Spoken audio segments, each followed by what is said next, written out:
Good evening and welcome to Adulting 101, Imagine Your Money Smart Future. We started this series talking about careers and trying to figure out what career you might want to pursue and figuring out what education you will need in order to pursue that career. Well, tonight we are wrapping up our series by talking about paying for college or paying for that education that you'll need to get that career that you want. So let me start by sharing a slide.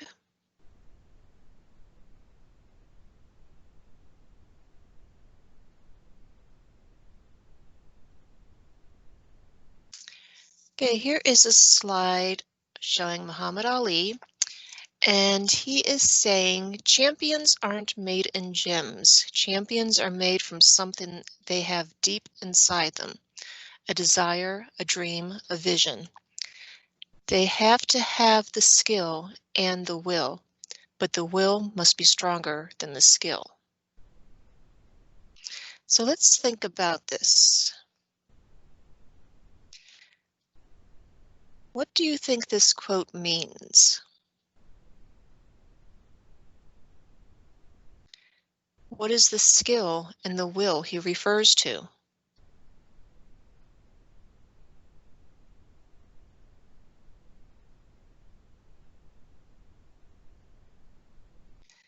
I think he's saying that having the ability to do something is good, but you have to have that willingness. You have to have the will to pursue that skill or that ability. And if you don't have the will to pursue your dream, it's not going to happen. So it has to come from yourself. You have to have that will to accomplish what you want to accomplish. So think about the skills that you need to match your goals and what type of training and education goes into achieving your vision. And if you weren't able to join us for the first in our series when we talked about careers, we do have that video on our Facebook page. You can go back and watch it again. And we shared with you some resources about career assessments and resources that talked about different careers and the education that is needed in order to get into those careers. So you may want to go back and look at those. So pursuing a college career can be both time-consuming and expensive. College graduates usually see a return on their investment and benefit from long-term payments or long-term payoffs. For example, more career options, better promotion opportunities, higher earnings, and lower unemployment on average. Continuing your education beyond high school is a large investment that takes a lot of planning and research. So whether you're interested in going to college or university, a community college, trade, career, or technical school, or entering the workforce, it is never too late to think about how you are going to pay for your expenses. So let's take a look at another handout.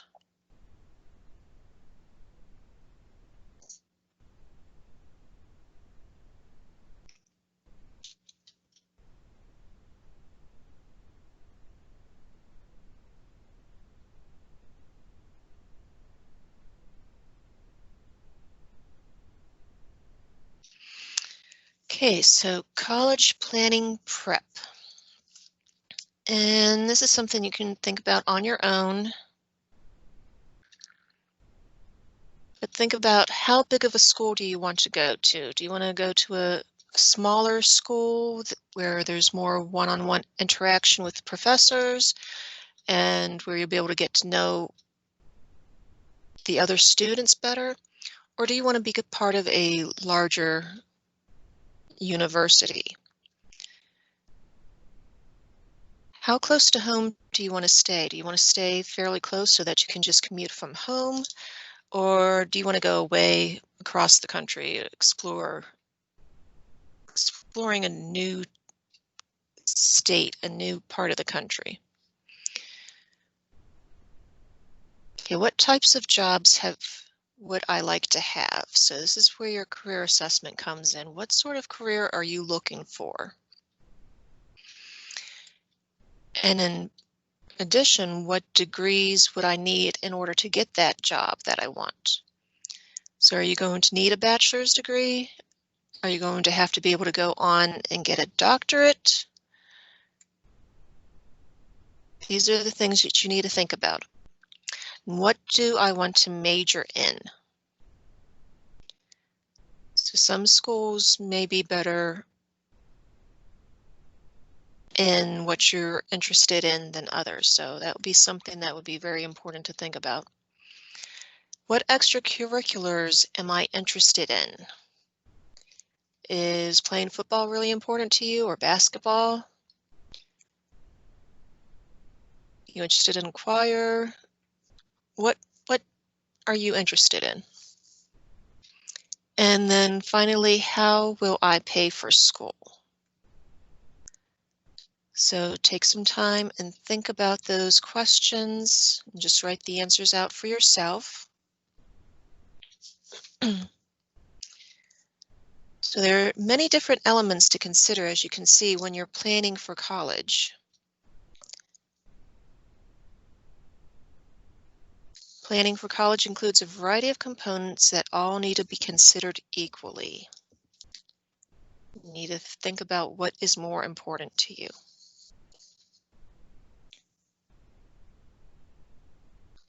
Okay, let's go back to our slides.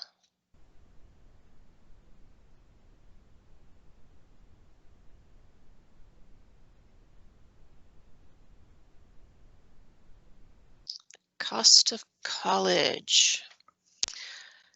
Let's review the different expenses that are part of preparing a budget for college. So you know you're going to have to pay for the classes, but what else goes into paying? What else goes into the cost of college? As you can see here, you have your school fees, of course, and you need to buy your books. They don't just give them to you like they do in elementary or high school. Room and board, especially if you're going away to school. If you're going to stay on campus, are you going to be renting an apartment off campus? And your food. Where's your food going to come from? Okay, tuition, I think that's part of the school fees. Transportation. Are you going to be driving to classes every day? Are you going to need a car, gas, car insurance, your phone, and then any entertainment that you might want to participate in. Personal expenses, so you're going to need some clothes. You're going to have to be able to wash those clothes because you're on your own. You won't have mom to do it for you. Haircuts. Any other little expenses that add up under your personal expenses. And then technology expenses. What computers, printer, software will you need in order to get through your classes?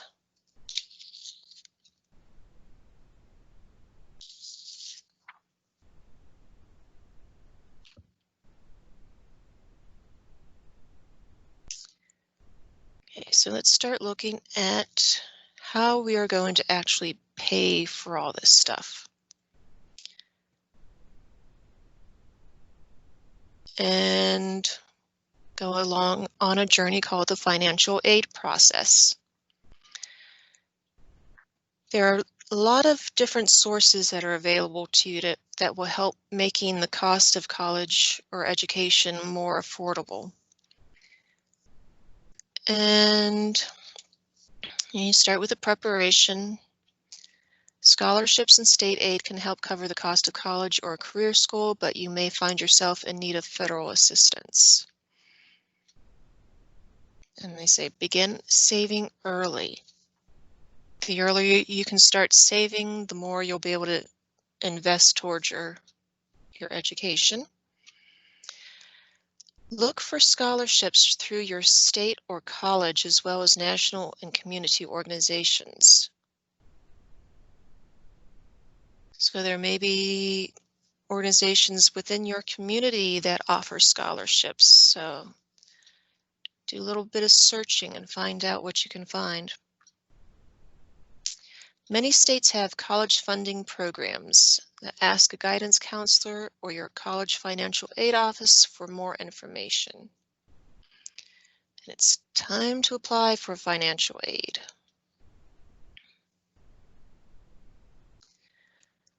So when it's time to apply for financial aid, FAFSA, or the Free Application for Federal Student Aid, and is the only way to apply for federal student aid.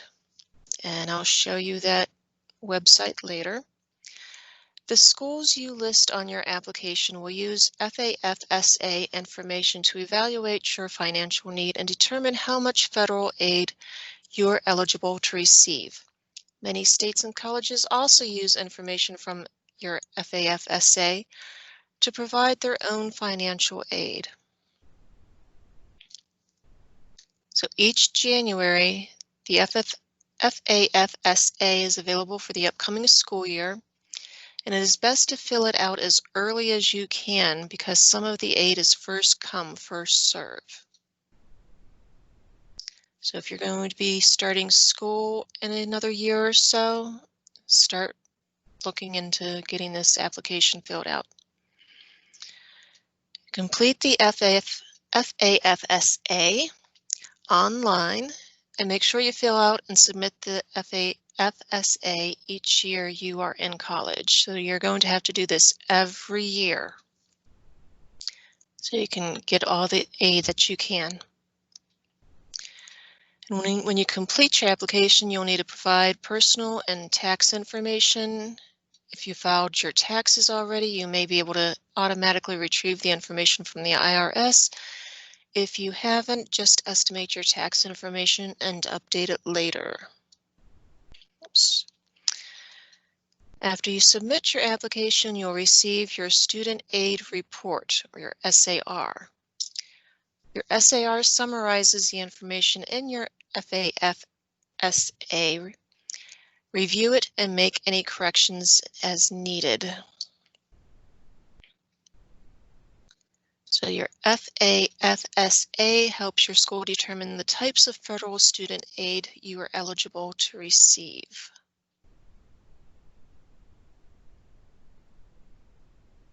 And this is it. There's different types of financial aid out there. And let's take a look at a few of them here. Okay, you have grants, which is your free money that you do not have to repay.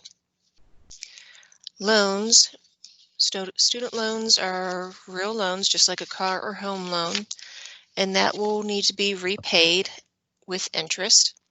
Usually student loans are a low interest loan, but still it is a loan. And work study, which gives you an opportunity to earn money to help pay for your educational expenses.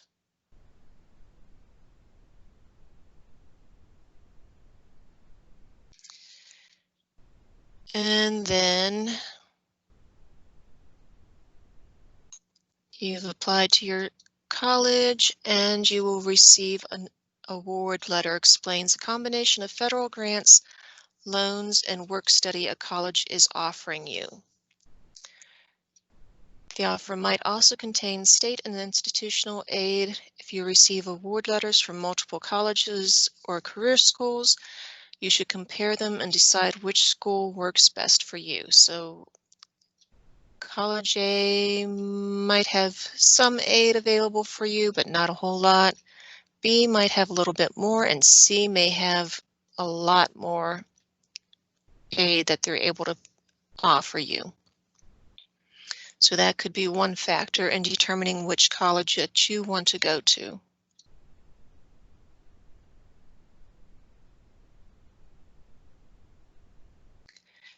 And every year, millions of students attend college or career school for the first time. Your college or career school has a financial aid office to help guide you along the way.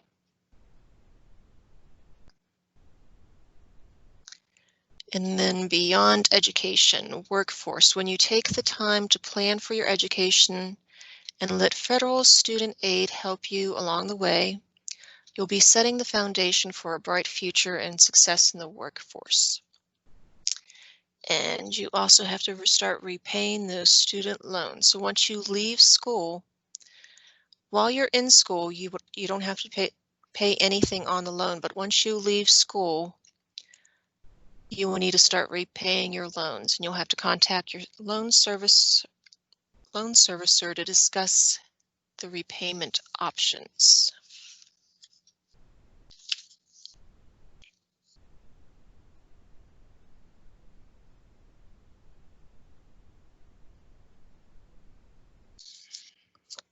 Okay, so there are different types of student aid. We talked about grants, loans, and work study. So one type of grant is called a Pell Grant. And unlike a loan, it does not have to be repaid. Federal Pell Grants are usually awarded only to undergraduate students who have not earned a bachelor's or professional degree. So how much money is it for? Amounts can change yearly. The maximum Pell Grant award is $5,645, and that was for the year 2013 to 2014. For 2014-2015 awards year, the maximum award will be $5,730. So you can see how it can change over the years. The amount you get, though, depends on your financial need, your cost of attendance, your status as a full-time or part-time student, and your plans to attend school for a full academic year or less. You may not receive Pell Grant funds from more than one school at a time. Who is eligible to receive it? Undergraduate students. In some cases, however, student enrolled in a post-baccalaureate teacher certification program might receive a Pell Grant. You are not eligible to receive a federal Pell Grant if you are incarcerated in a federal or state penal institution or are subject to an involuntary civil commitment upon completion of a period of incarceration.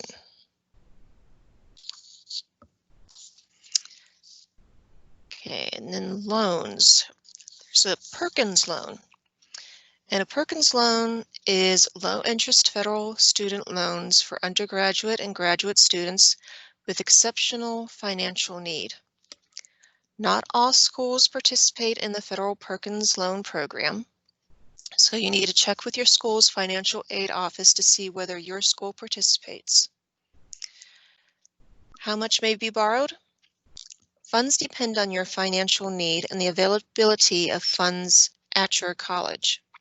The amount you can borrow depends on your financial need, the amount of other aid you receive, and the availability of funds at your college or career school. You should apply for federal student aid early to make sure you are considered for a Perkins loan. Due to limited funds, not everyone who qualifies for a Perkins loan will receive one. If you are an undergraduate student, you may be eligible to receive up to $5,500 a year. The total you can borrow as an undergraduate is $27,500. If you are a graduate or a professional student, you may be eligible to receive up to $8,000 per year. The total you can borrow as a graduate student is $60,000, which includes amounts borrowed as an undergraduate. So you would be able to subtract out anything that you received as an undergraduate. So if you received about $27,000, you would be eligible for, and could possibly borrow up to a little over $30,000.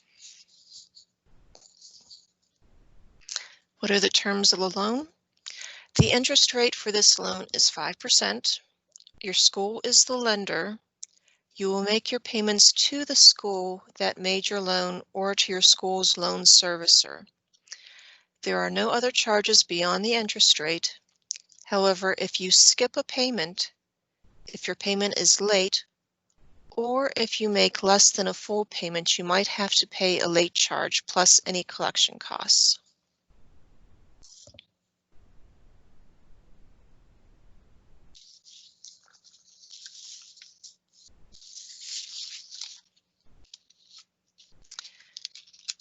And then they have direct loans,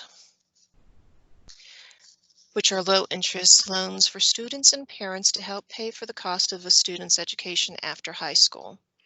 The lender is the U.S. Department of Education, though most of the contact will be with your loan servicer. So how much can be borrowed? The maximum amount you can borrow each year in direct subsidized and unsubsidized loans depends on your grade level and on whether you are a dependent student or an independent student. Interest rates for direct subsidized or unsubsidized loans for undergraduates with a first disbursement date between July 2014 and 2015 are 4.66%. Of course, that has probably changed since 2014 or 2015. Interest rates for direct unsubsidized loans for graduate students are 6.21%. So they're still lower than what some other loans might be, but they're a little bit more than the Perkins loan.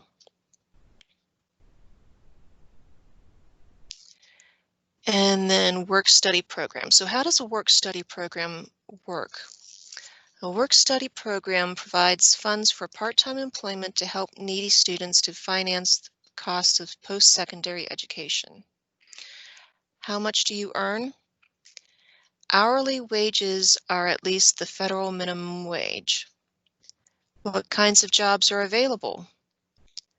Community service jobs, including reading tutors for preschool age or elementary school children, mathematics tutors for students enrolled in elementary school through 9th grade, literacy tutors in a family literacy project performing family literacy activities, or emergency preparedness and response.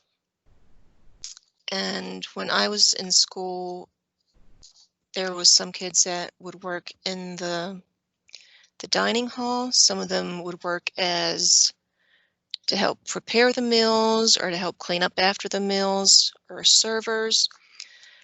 Students would also work in housekeeping, helping to clean the dormitories or the classrooms. So there was also work-study program as part of working in the library. So there are different, depending on where you go, you could have different types of jobs available for you. And this program would be available to undergraduate, vocational, and graduate students enrolled or accepted for enrollment at participating schools.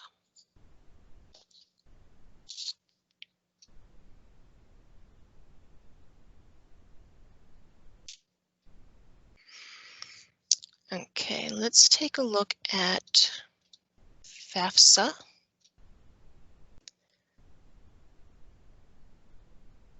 and show you the website.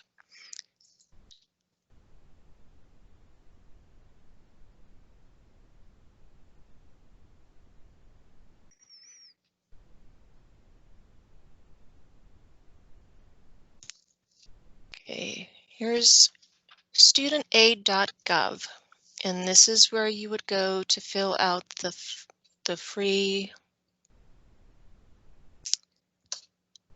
the FAFSA, Federal Student Aid Application. So you go to this site, click on Log In. I think I might have to create an account. Yeah, you probably have to create an account first. So you would click on Create Account and then Get Started. And some of the items that you will need your Social Security number and a mobile phone number and/or email address. You use this application to apply for the free application for federal student aid, signing your master promissory note, applying for repayment plans, completing loan counseling, and using the public service loan forgiveness help tool. Let's take a look at a video here that shows how to fill out the FAFSA. The free application for federal student aid, or FAFSA, is the application for grants, loans, and work-study funds provided by the federal government. It is also used by many states and schools for their financial aid programs. For the fastest and easiest way to apply, visit our official website, FAFSA.gov. The FAFSA is available in English and Spanish. As you fill it out online, you'll be able to automatically skip questions that don't pertain to you, check out your status immediately, and get online help. It takes most people less than 30 minutes to complete the application. You'll need a few things when you fill it out, so get ready by gathering your Social Security number, your permanent resident card if you have one, any W-2 forms or records of money you earned for the previous year, and your tax records. By the way, a nice time-saving feature of the FAFSA is that many people are eligible to automatically transfer their tax data from the IRS into the FAFSA, so keep an eye out while you're applying in case you're offered that option. If you have any questions about what information to gather, there is a complete list of documents that you will need at FAFSA.gov. Before you begin the process of filling out the FAFSA, you should create a username and password called an FSA ID that will act as your electronic signature. You'll only need to create an FSA ID once, and you can use it to renew your FAFSA each year that you apply. Your parents will need an FSA ID too if they have to provide any information. So now you're ready to begin filling out the FAFSA to apply for financial aid. There are 3 groups of questions that include personal information, such as your name, address, and marital status, financial information, such as your income, and any parent information that is required. If you get hung up or confused about a question, the Help and Hints box on the right-hand side of the application can help with each question as you move along. Also, look for the online chat feature under Help if you would like assistance from a knowledgeable agent. Because colleges and career schools use the FAFSA to provide financial aid, you can list up to 10 schools that you are interested in attending. You should list all of the schools that you are considering, even if you haven't been accepted or applied yet. If you have more than 10 schools in mind, you can submit your FAFSA with 10 schools and then replace some of those schools with other schools later. When you finish filling out the FAFSA, use your FSA ID to sign the form. If you are required to submit parent information on your FAFSA, a parent will need to sign the application with his or her own FSA ID as well. If you have any questions or need more information, please visit studentaid.gov. Okay, so that is some handy information about applying for the FAFSA.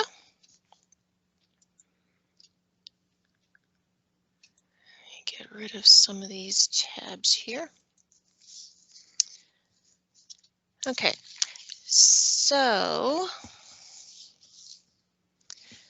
comparing choices. Let me share another handout with you.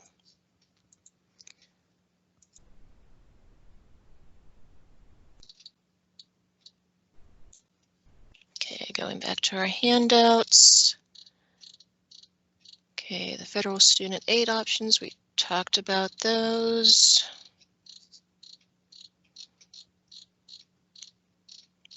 Comparing choices. All right, so we are given a situation here. So Mariel is 18 years old and from Indiana. She's heading to college soon and can't wait for dorm life. So she's going to live on campus. She loves meeting new people. She plans on majoring in biology and hopes to earn her bachelor's degree. The problem: while Mariel is so excited to start college, she is really torn on which college to attend. She has been accepted to University of Michigan, Indiana State University, and Butler University. To help her make a decision, research the costs associated with each category in the chart below and compare and contrast her three choices. And they give you a research tip. Use Consumer Financial Protection Bureau's Comparing College Cost tool at consumerfinance.gov, paying for college / compare financial aid and college costs.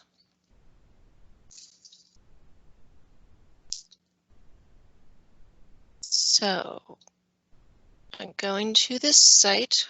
We're going to look at things such as tuition fees for each university, housing / meals for each one, books and supplies, transportation, miscellaneous education costs, and then what the total expenses would be. And from that, you'll be able to look at it and see which university will be the most expensive for Mariel to attend. And why do you think that is? If you were Mariel, which school would you pick and why? And what other factors go into deciding which college to attend?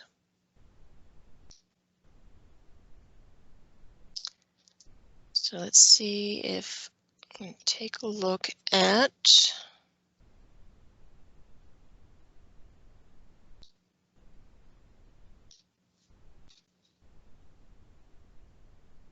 okay, I don't have that one up yet. So, okay, what was that email address?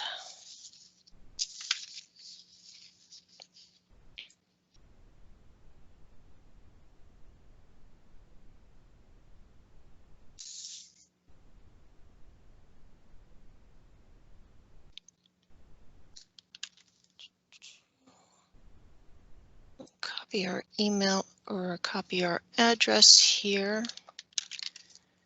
our website address. The Consumer Financial Protection Bureau.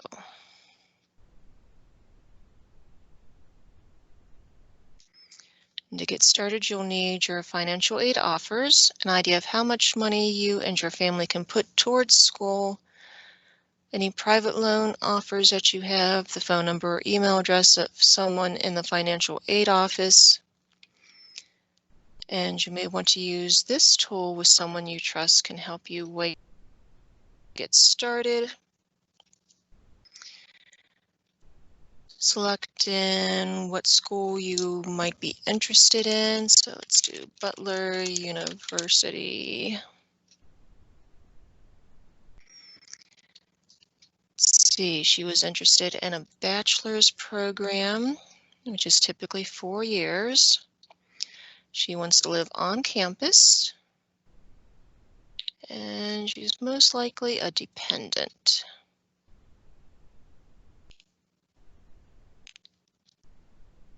Does your financial aid offer have any information about costs? I'm going to say no because I don't have any.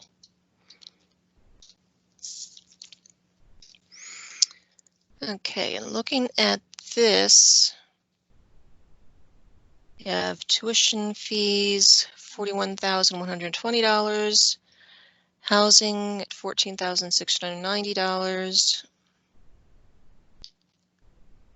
So estimated $55,810 there.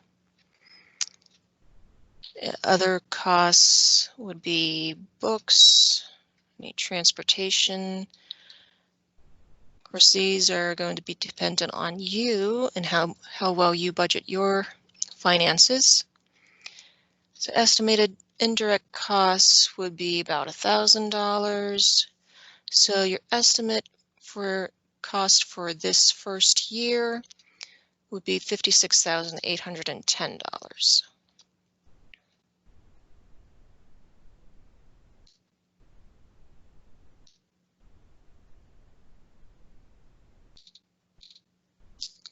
And you would continue doing that for each of the universities or colleges that you're interested in. And I can tell you the example that we were given in the handout, at least at the time that this was printed.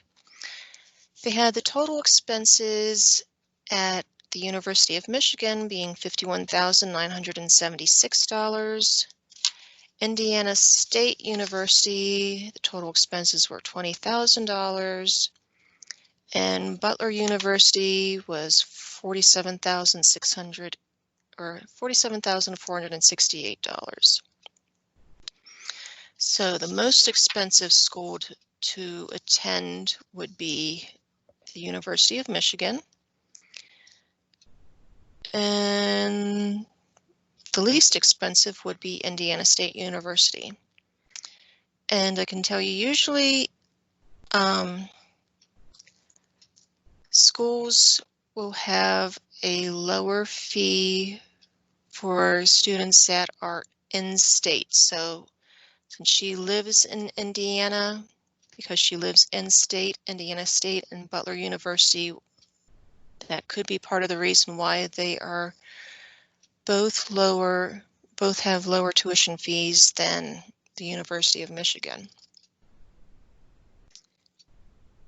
And then Indiana State, being a state school, state schools tend to have a lower tuition fee than other universities. But take a look at any of the schools that you're interested in and see for yourself what the cost comparatively would be for you. And remember that looking at the cost, not just from a tuition point of view, but also include other expenses such as books, transportation, housing, and food.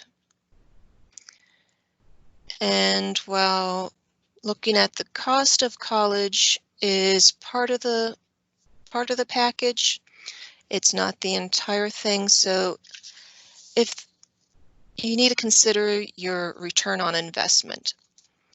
So if you spend a certain amount of money to attend college, how much money will you be able to earn in your lifetime as a result of the money spent?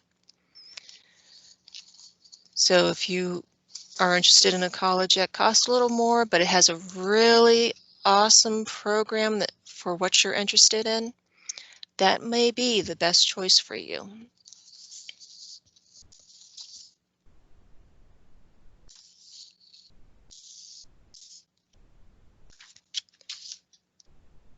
All right, and so we have the Consumer Financial Protection Bureau. That's consumerfinance.gov to help you compare the costs of college. And then let's take a look over here at bigfuture.collegeboard.org. And this website has some pretty cool stuff on it. Some information about how to go about finding a college, exploring different careers. They have a career finder, a major and career search, some information about paying for college and getting in. And they also know what you're interested in, compare colleges. pursue the career of your dreams, explore majors. They also have, oh, where did I see that?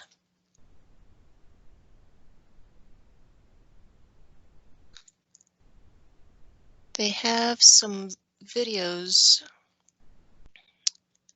that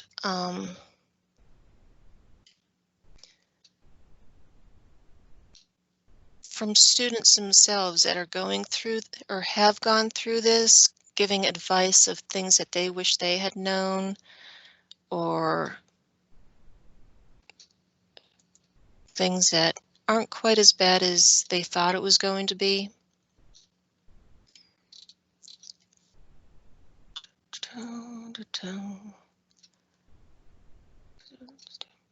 Student profiles, it may have been.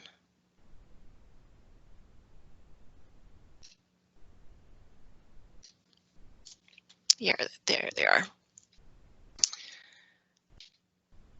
Okay, so let me take a look at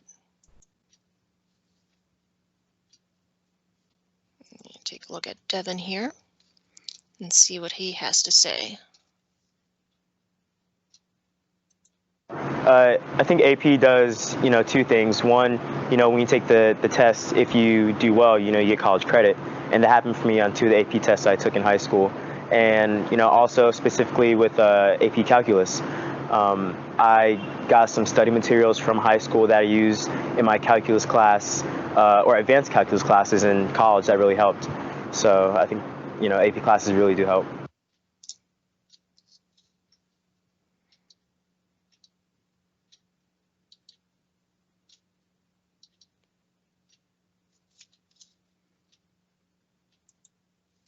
I'd say I started discussing finances probably at the end of junior year. That's when my parents really started motivating me to go out and seek private scholarships. And, they're everywhere, wherever you look. And they really motivated me to go out and try to see what I could find. And even the little ones really do add up. So, and then that really, I guess, catapulted me through senior year and being really motivated. And I guess the best time was the junior year before the summer before senior year, because I had a lot of free time and it gave me a lot of time to actually get out and search for scholarships that applied to me. So some good advice there. And I'm sure some of the other students have great advice to offer you as well. Even from things about living in dorms to living off campus. So I think this sounds like a really good site to go to get some great information about what you can expect in going off to college. So that's bigfuture.collegeboard.org. And I think that is it for today. If you have any questions, if you would like any of the handouts that we showed during the presentation, feel free to contact us and we'll get that information to you. And good luck with whatever your future holds for you. Good night.